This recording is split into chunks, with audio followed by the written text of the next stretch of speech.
Pensé que Sebastián me iba a presentar, pero me presento yo.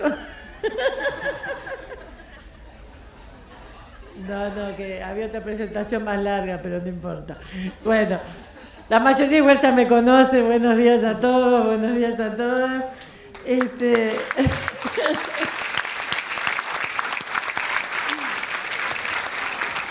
Bueno, para los que es la primera vez que vienen y por ahí no me conocen, como decía Sergio, yo estuve involucrada en el origen de los programas de aprendizaje y servicio en el Ministerio desde el año 95. En el 97 organizamos el primer seminario y estuve en el Ministerio hasta la crisis del 2001, en febrero del 2002, por motivos que los argentinos conocen perfectamente, yo como tantos otros nos tuvimos que ir del ministerio y entonces como cada crisis sabemos que es una oportunidad, en medio de los cacerolazos del 2002 nació CLAIS. Y desde entonces venimos trabajando con el equipo de CLAIS. Yo volví al ministerio durante unos años hasta el 2010 y desde el 2010 ahora estoy full time para CLAIS. La verdad que, como decía Darío Pulfer, este es un año de muchos aniversarios y de muchos años y por un lado hay muchas cosas que festejar, que en Argentina, como creo que en la mayoría, al menos en nuestros países latinoamericanos, que un congreso o una instancia de promoción de alguna particularidad en el campo educativo dure 18 años, es casi milagroso. Así que, primero que nada, muchas gracias a todos los que desde hace 18 años siguen apoyando y desarrollando nuevas experiencias de aprendizaje y servicio, y todos los años encontramos cosas que nos sorprenden y son nuevas. Este año tendríamos que haber hecho la fiesta de 15 del premio presidencial. Acá hay algunos docentes que ganaron el premio presidencial en el 2000.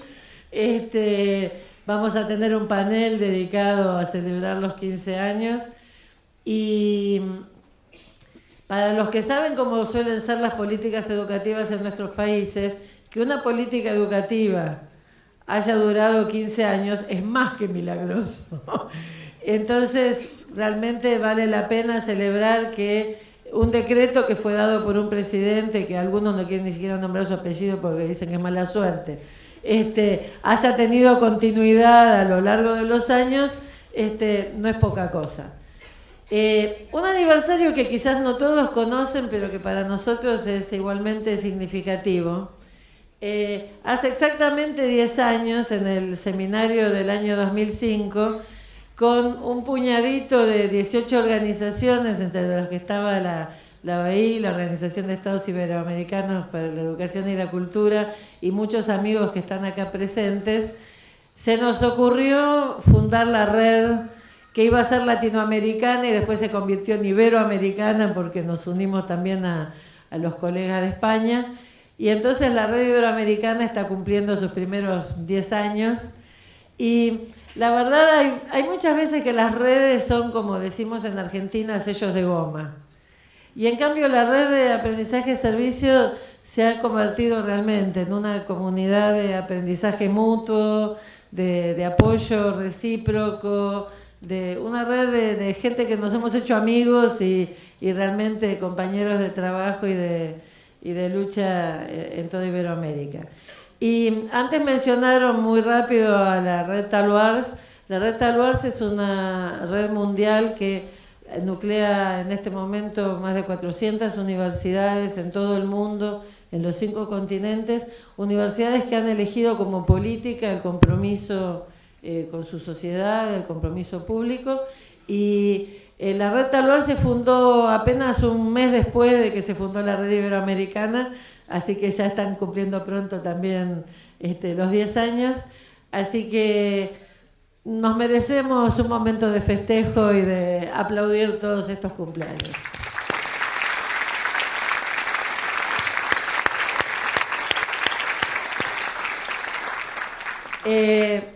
Ahí hay algunas caras que a algunos no les resultan simpáticas, otros sí, Pero son los presidentes de la Argentina desde el 2010, desde el 2000 hasta ahora, con la excepción de la vez que tuvimos muchos presidentes en una semana que no me entraban en el power. Pero me parece que es un símbolo que la investidura presidencial está involucrada en convocar a escuelas que articulan la solidaridad con la educación, que porque son solidarios educan mejor y porque aprenden más sirven mejor a sus comunidades. Me parece que no es poca cosa y es algo para celebrar que haya tenido continuidad.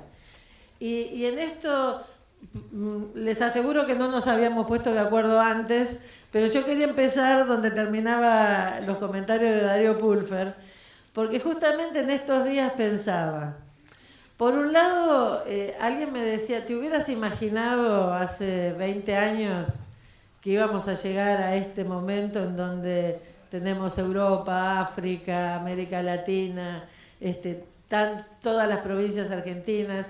La verdad no me lo hubiera imaginado porque en el primer seminario estábamos en un aula en el Instituto de Lenguas Vivas y éramos 90. Entonces, por un lado, es como esa vieja propaganda, hemos recorrido un largo camino. Y los que están acá, que fueron pioneros y que hacían este tipo de proyectos en sus escuelas cuando nadie sabía ni cómo se llamaban, los docentes que lo inventaron, aunque no sabían que había bibliografía que hablaba de aprendizaje-servicio, para los que estuvimos en los primeros días, esto parece, por un lado, casi un sueño, porque ahora hay una ley de educación nacional que llama al aprendizaje-servicio con nombre y apellido y dice que el Estado Nacional garantiza que todas las escuelas incluyan en su proyecto educativo institucional prácticas de aprendizaje-servicio, prácticas educativas solidarias. Hay acuerdos federales. Para los que no son argentinos, Argentina, por ser federal, tiene un consejo con los ministros de educación de todas las provincias, presidido por el Ministerio Nacional, y los acuerdos del Consejo Federal tienen valor normativo para el sistema educativo. Tenemos resoluciones que han señalado al 8 de octubre como el Día del Estudiante Solidario, en memoria de los chicos de ECOS que murieron en un accidente volviendo de su viaje solidario. Una resolución que permite a las escuelas certificar las actividades solidarias de sus estudiantes y que sean incorporadas a su legajo. Como comentaba Sergio, en la resolución del Consejo Federal que da orientaciones para la implementación de la nueva secundaria obligatoria, se recomienda que todas las escuelas secundarias argentinas, al menos una vez en el trayecto de la secundaria, al menos en un curso sea obligatoria la práctica de aprendizaje-servicio para que al menos una vez en su trayecto escolar los estudiantes tengan la posibilidad de hacer estos proyectos sociocomunitarios solidarios. Entonces, si uno mira el mapa donde cada puntito es de 1 a 10 escuelas que se presentaron al premio presidencial, institutos de formación docente, universidades que se presentaron al premio presidencial, y piensa que en este momento 1/3 de las instituciones educativas argentinas se ha presentado al menos una vez al premio presidencial, podríamos tener la tentación de decir, ya estamos, y podríamos correr la tentación de dormirnos en los laureles. Pero la verdad es que si prendemos la televisión o si hablamos con algunos colegas, podemos sentirnos como en este cuadro. Es un artista chino que él entra en su obra y se pinta la ropa como su obra, de manera de quedar invisible dentro de su obra. Si ustedes miran bien, por ahí abajo se logran ver los zapatos y arriba se logra ver la cabeza. Y en este cuadro él se representa como invisible en el mar de la comunicación, ¿no? Todos tenemos tanta comunicación que a veces estamos incomunicados. Y yo, mirando esta pintura, dije, a veces yo siento que los educadores y los estudiantes solidarios son como este pintor chino. Parece que fuéramos invisibles. Porque si uno prende la televisión o lee los diarios o escucha hablar, incluso algunos de los más prestigiosos especialistas en educación, pareciera que está todo perdido. Pareciera que lo único que es noticia es cuando es mala noticia. Pareciera que las únicas escuelas que son noticia es porque los chicos se están pegando, sacaron una navaja, se arrancaron los pelos de la vereda. Yo estaba leyendo los proyectos del premio presidencial en el bar de la esquina de la oficina, y en el bar tenían la Crónica TV pasando en looping 15 segundos de un video en donde había dos chicas peleándose en el patio de una escuela. Al final de los 15 segundos se veía el brazo de un adulto que seguramente iba a separarlas, pero esos 15 segundos pasaron en looping durante 20 minutos, así que todo mi almuerzo estuvo acompañado por esa imagen que para mucha gente es la imagen del sistema educativo argentino. Y entonces, a veces nos pareciera que nos da ganas de bajar los brazos y decir no le importa a nadie lo que estamos haciendo.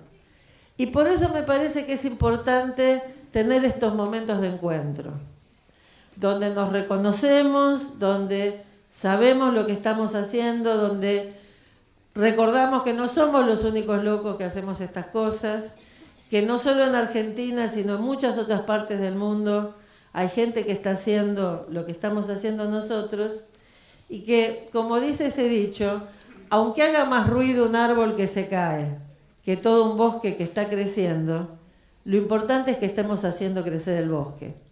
Porque aunque a algunos el árbol les tape el bosque está, el bosque existe y el bosque está creciendo. Y eso es lo importante.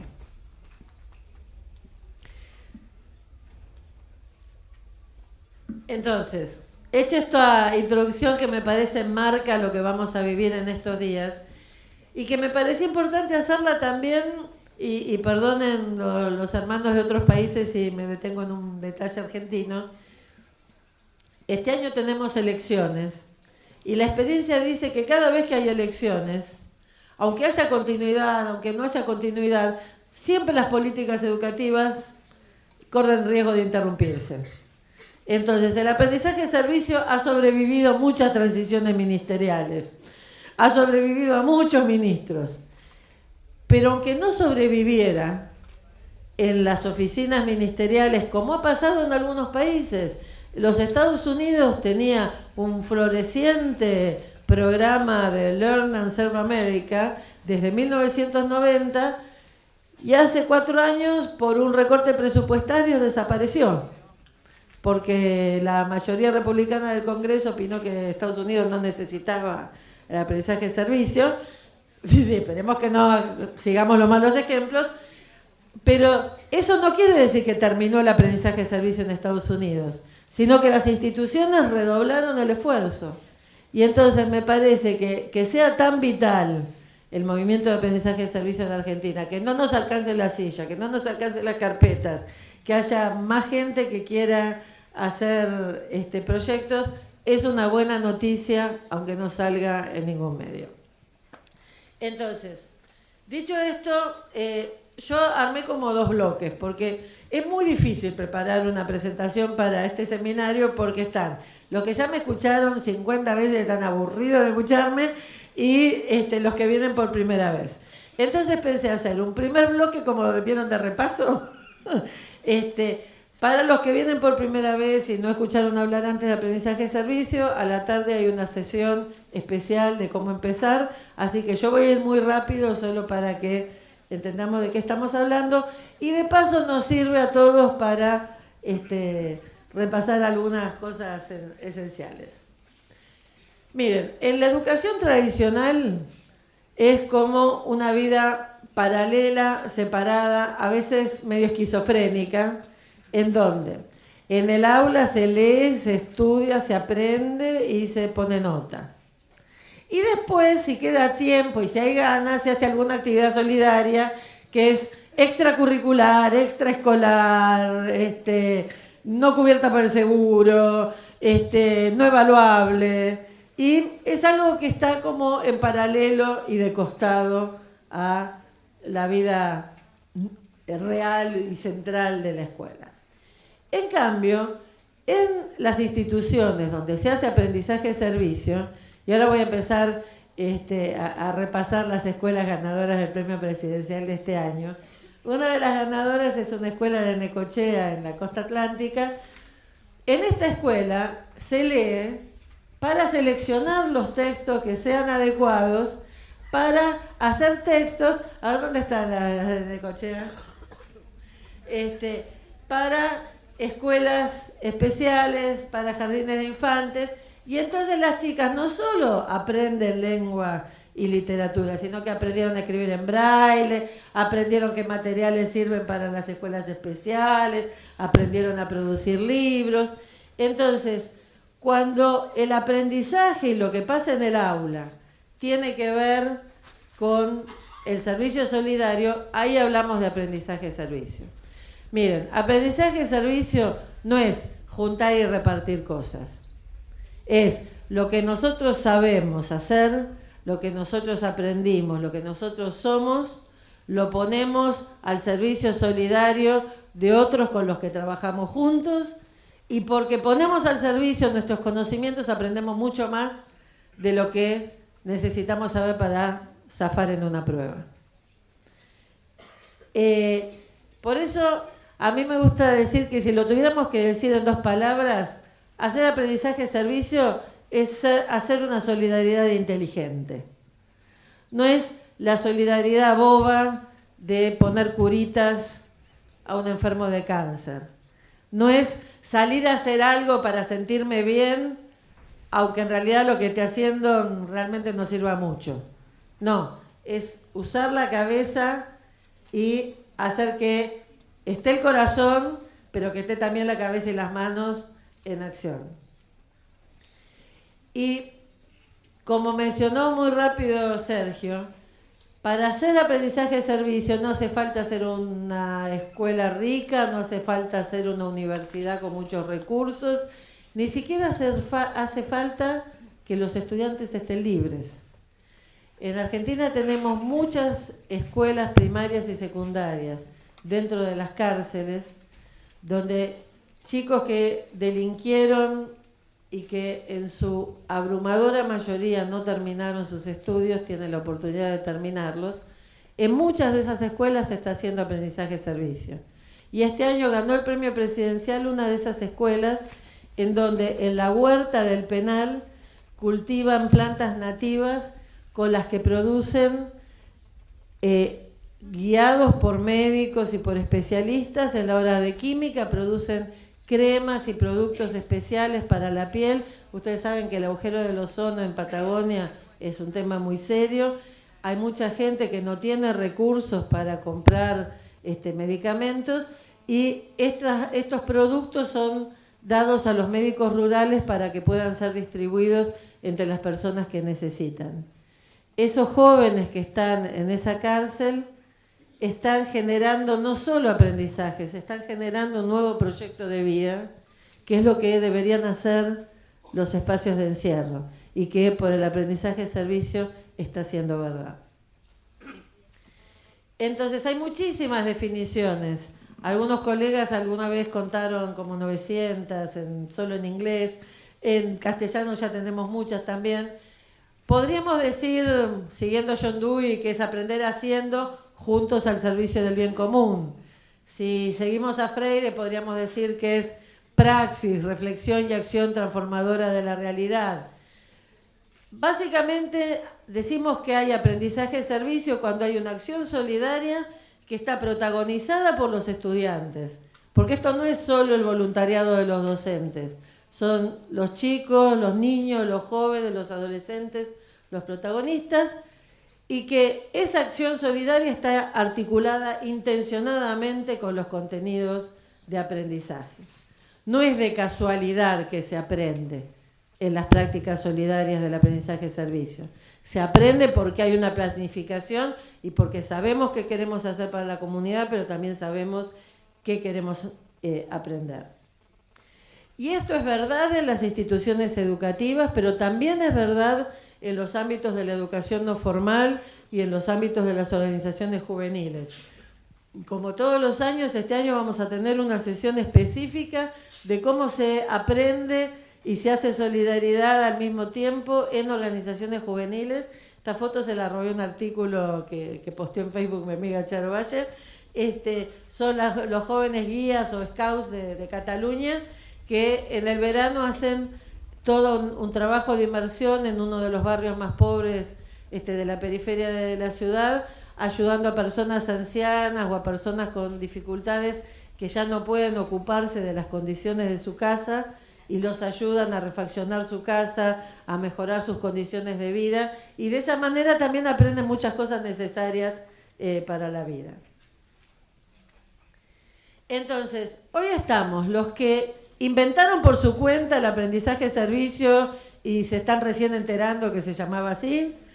Están los que lo hacen y desde hace tiempo se enriquecieron con los marcos teóricos, las estrategias, la bibliografía. Y sabemos que también en algunos lugares empieza a estar de moda y le ponen el cartel de aprendizaje-servicio a cosas que capaz, no sé si son del todo, pero lo importante es que todos queremos hacerlo mejor. Entonces, en ese sentido me parece que es muy importante el rol que cumplen estos encuentros de aprendizaje entre pares. Miren, cuando yo entré en el ministerio venía de ser docente muchos años en una escuela, para los que saben dónde queda, en una escuela de La Matanza, y yo no entendía esta lógica de que venían los grandes especialistas a decirnos a los docentes que todo lo que habíamos hecho estaba mal y que había que empezar de nuevo. No es ese tipo de congresos. Es un congreso en donde los docentes, los educadores, los chicos nos enseñamos mutuamente, y donde los especialistas, los investigadores que estuvieron ayer en la reunión con sus ponencias académicas, todos estamos aprendiendo de las prácticas reales que se dan en el terreno. Y en ese sentido me parece que es bueno mostrar experiencias que son de alguna manera modélicas, como esta de la escuela del Palomar de 3 de febrero. Los chicos de esta escuela técnica del Gran Buenos Aires inventaron, ¿vieron la película de Stephen Hawking, el sillón ese con el que él habla? Bueno, imagínense una cosa así, solo que adaptada para un adolescente que solo puede mover un dedo de la mano, y que entonces le pusieron los dibujos para que pueda empezar a comunicarse a través de este panel. No sé si están los chicos de la escuela de 3 de febrero. No, algunos estaban trabajando hoy y no podían venir. Fíjense que en esta escuela están desarrollando un proyecto sofisticadísimo desde el punto de vista tecnológico. Más de alguna escuela de ingeniería quisiera haber producido este implemento. Los chicos lo inscribieron como software libre y lo pusieron a disposición de todas las escuelas especiales argentinas para que, si les sirve, puedan usar ese software. Pensaron todos los detalles. Uno dice, esta es una escuela de calidad. Pero es una escuela de calidad no solo porque les va bien en las pruebas estandarizadas, porque seguro que estos chicos saben matemática, física y química un montón, y saben mucho más de lo que mandan los programas, pero además porque saben usar sus conocimientos para necesidades reales de su comunidad. La escuela especial les dijo, en Villa Bosch no tenemos recursos, la familia no tiene recursos para que esta jovencita pueda comprar elementos para comunicarse, y ellos inventaron algo mucho mejor de lo que había en el mercado.